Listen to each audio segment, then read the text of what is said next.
me anyways in my speech. Does anybody know who anybody know? You can just yell it out. Rosa Parks, awesome. So she is known in history, right? We still remember her. We still, if you look at it, just throw the photo up, people know her, they recognize her right away. So this mugshot's going to be really important. My talk is called Sit Down and Stand Up. You're going to see why.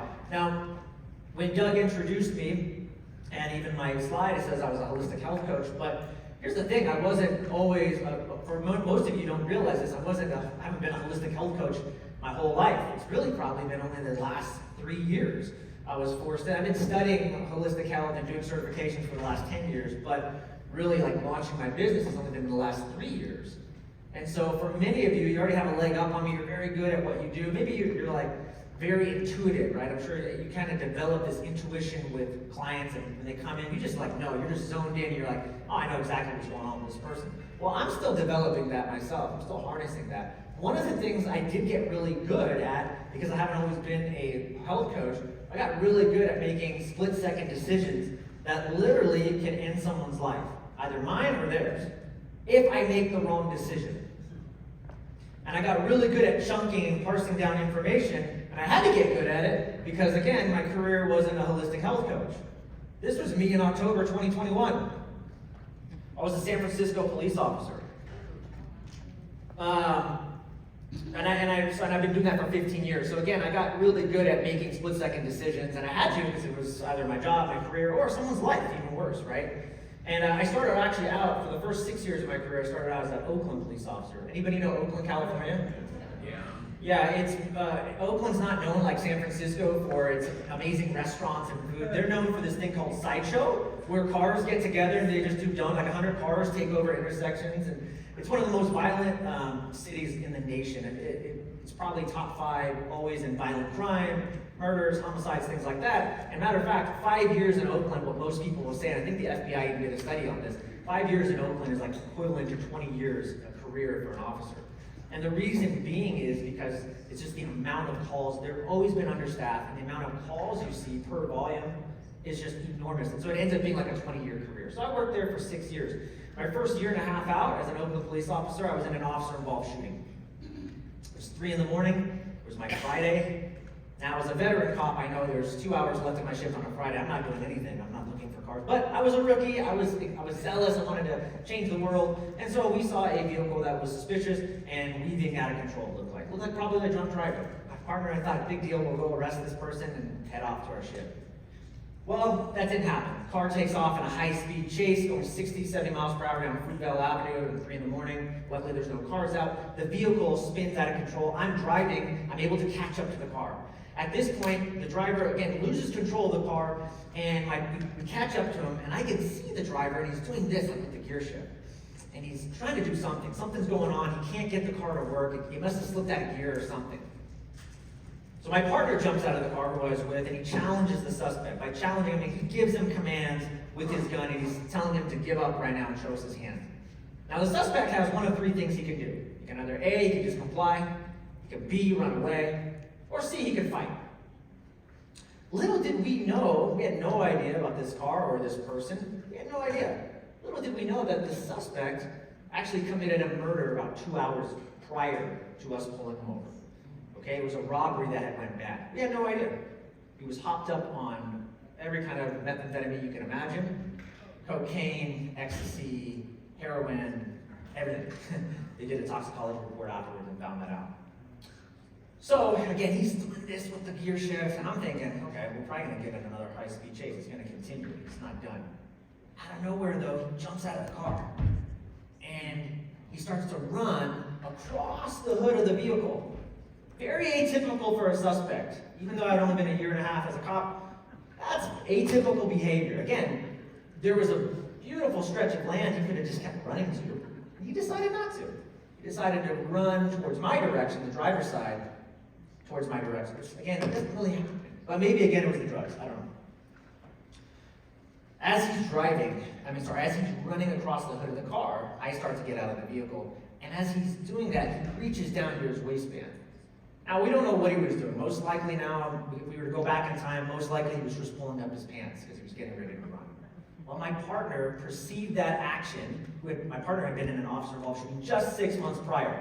So he perceived that information that he was picking up as indicative of somebody pulling out a firearm. He couldn't see his right hand. From my angle, I could see both hands very clearly. The angles were just different on the different sides of the car. So I come out, like we're trained, and I get my sight picture on the subject, and all of a sudden, I hear shots ring out. Bang, bang, bang. I'm like, whoa! What's happening? My brain is going into just amygdala hijack. I mean, everything is slowing down. Many things happen in an officer-involved shooting, okay? There's this thing called auditory exclusion. So like sounds become muffled. Which actually, it helps, like, think about your ears. It actually helps save you. Because how can you hear, you go to the range, you're shooting with a gun, you got your little earmuffs on. But how can people get in shootings and with no earmuffs on when they get in a real shooting, their ears are still okay? Well, you have this amazing, your body's amazing. It knows how to do this. So I was experiencing auditory exclusion. Things were slowing down. I'm seeing the suspect like get hit, but I'm trying to figure out what's going on because I haven't made a decision to shoot. I'm like, what's happening here? But I'm also being overwhelmed by this phenomenon called contagious fire. Has anybody heard of that? Contagious fire is where if you're shooting, or let's say we're on a line, and I make the decision to shoot, everybody just starts shooting.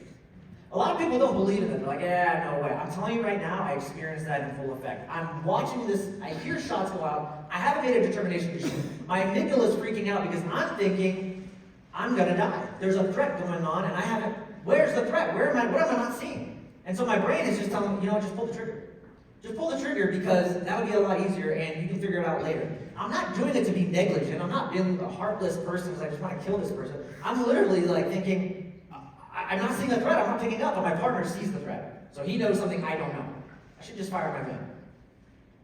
So I start to pull the trigger back, and I get to this point known as the wall. Not sure if you guys are familiar with the wall, but on every gun, there's a space where you reach this point of resistance on the gun. And I had a Glock, so the Glock, you feel this resistance, and they call that the wall. After you reach the wall, just a slight hair turn pull, and that gun's gonna go off. There's no turning back after you get to the wall. So I'm reaching the wall, and I'm just breathing and trying to crunch this information. It's happening fast. I tell myself, I don't see anything. Relax. Well, guess what? A second volley of shots go out. As soon as I'm telling myself to relax, a second volley of shots, because my partner doesn't hit him. He must have fired, 7 to 10 times, but he only hit him 3 times, let's say, right? So a second volley of shots go off. So now I'm like, here I am thinking I'm not going to shoot, and I'm experiencing that contagious fire. My brain is just telling me, go, go, go. Just pull the trigger, because clearly your partner sees something, you don't. So I go to pull again. I take a breath. And I don't pull the trigger. Thank God I did. The suspect falls right in front of me, and he starts to agonally breathe. So he's like, he's taking his last breath. He gets handcuffed, we search him, the car careens off, we go search the vehicle. Guess what? No fire. No, nothing on him.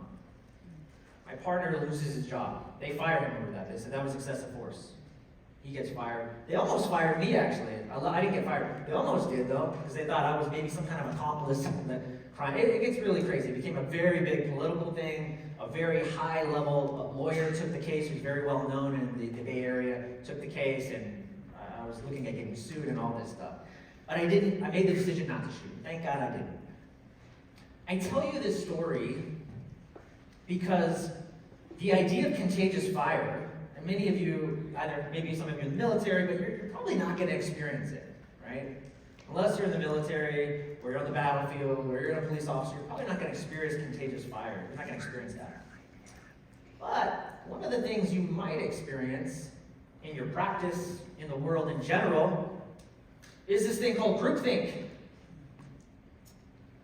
And I'm telling you right now, the idea of contagious fire, although contagious fire can obviously get someone killed, groupthink shouldn't, but I don't know. I mean, let's look at the last 2 to 3 years in the pandemic. If you complied or you went along, is it possible that people you know, because you didn't speak up, you didn't say anything, because you just followed the crowd, you followed the wave, is it possible that people died? Quite possibly. So